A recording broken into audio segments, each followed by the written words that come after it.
Welcome to AZ Solutions Xlookup function.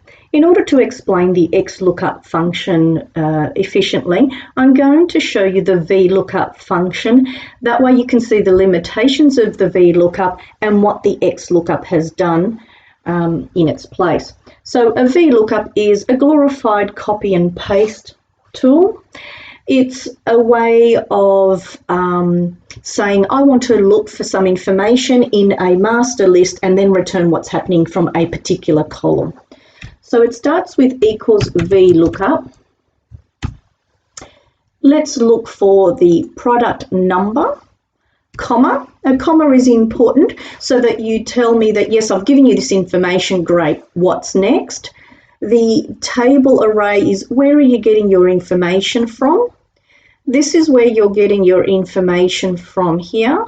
Noticing I've selected the first column which has the product number, our lookup value. Also take note that I have vmaster, which is a representation of this block of data. So comma. And the information that we want to return is located in the second column starting from that master list or starting from that specific set of data. So it's column number 2, comma, and we want to find an exact match to the lookup value that we gave here. So we're going to put in the word false or a 0, which will give you the same thing. Both are accepted terminology. What I also want to show you is the master or the range name that I've created here, how that was done. So if I go to the name manager, I can see the name that was used here. Now I'm going to delete it.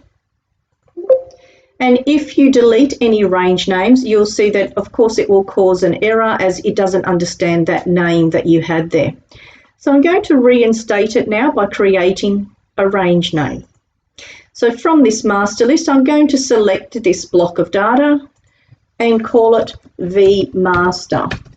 Notice that when I name it, there is no space in the naming, and it also must start with a letter. I'm going to hit enter, and that is very important. So now the name has been reinstated. Another point here is the column reference number. If I wanted to find not the description, but let's say the cost, then I would need to change the Vlookup, the column reference, and ask it to return the information in column number 3 instead. Now, as an end user, we don't want them coming here and tweaking and modifying or playing with our function. So in place of this number 2, we're going to add the match function. Now, the match function is going to go and look for this description in the master list sheet in this range of cells, which I've called it master list headings. Then I want to make sure that it finds an exact match to that text that I asked it for. The match function is going to tell me how many times to jump across. The answer will be 3 if I have cost, and the answer will be 2 if I say description. So I'm going to now take this match function, copy it, and insert it in place of the number 2.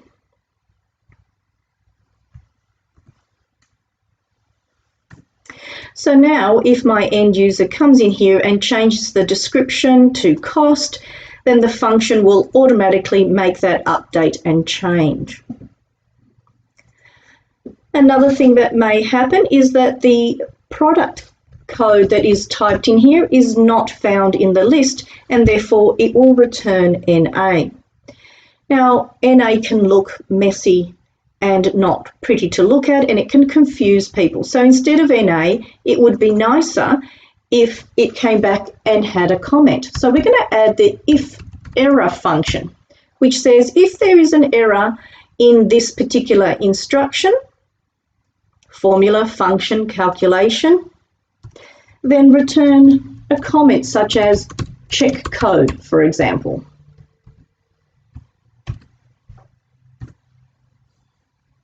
If there is no error, then it will simply perform its task. Let's take a look at the Xlookup that now replaces the need to insert a nested if error function. So if I add Xlookup, ask it to look for this value in this column, it will memorize what column position that number was. So if I asked it to find 1004, it knows to jump 1, 2, 3, 4, 5 times, and that's where that's located.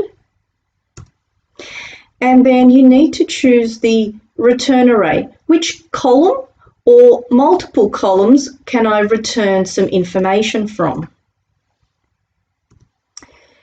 Here is where I can add the, if there is an error, if it cannot find what you want, what do you want me to say? And I will say check code. I will ask it to find an exact match to that lookup value.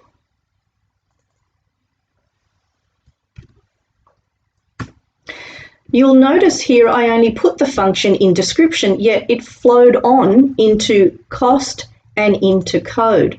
And as it does into cost and code, you'll notice it's grayed out.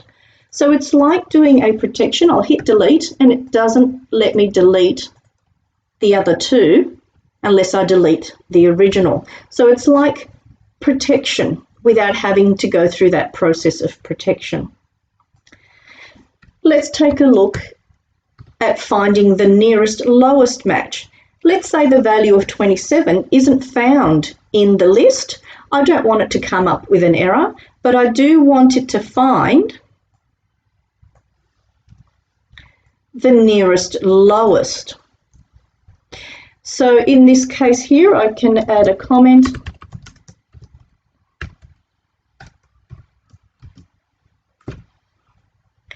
and ask it to find the nearest smallest.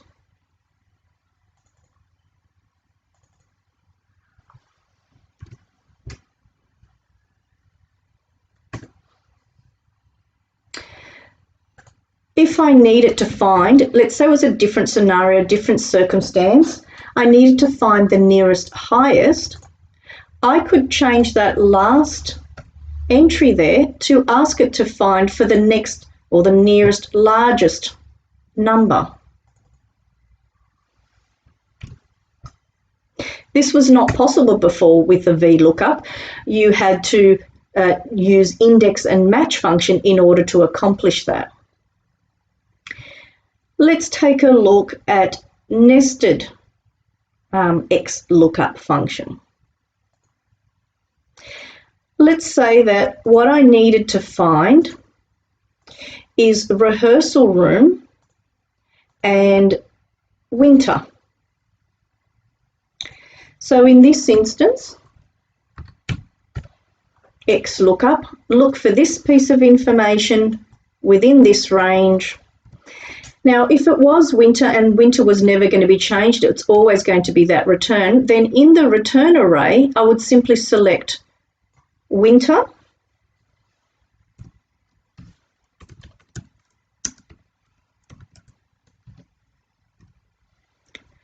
I'm asking it to find exactly that booking name.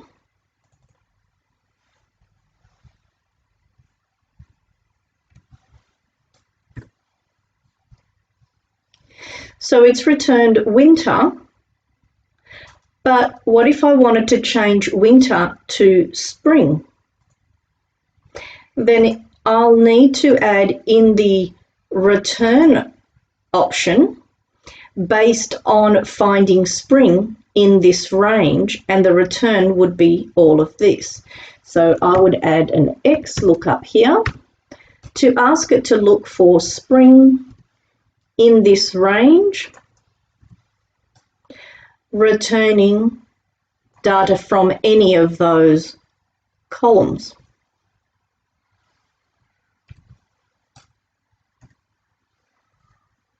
So now it has found spring for that room. If I was to change it to winter, it will now find for winter.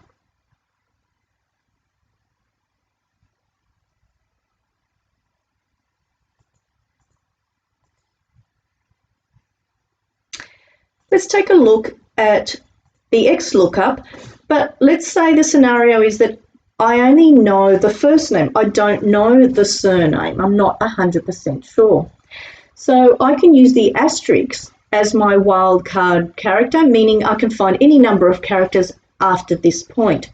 So I could say equals Xlookup, go and look for this piece of information in this range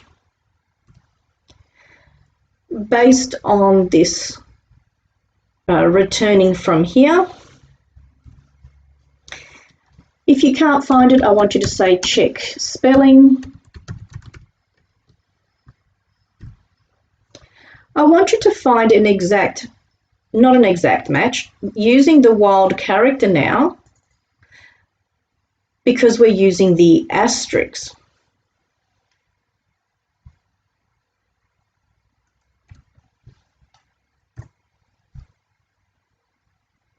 So if I was to say I'm looking for Carol, but I can't remember her surname, let's put an asterisk there, and it will look for Carol and then any number of characters after that point.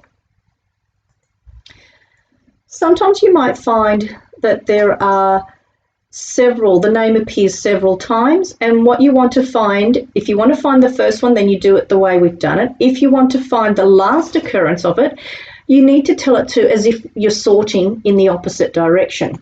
So what you'll need to do to the end of this is add a -1 so that it can search, but starting from the last one to the first.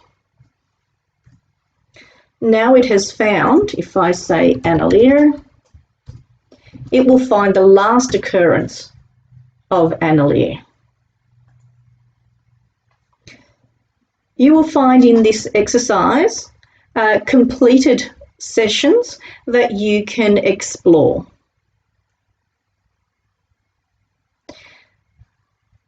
Thank you for watching AZ Solutions, and we do offer virtual training as well as face-to-face training in Sydney, New South Wales.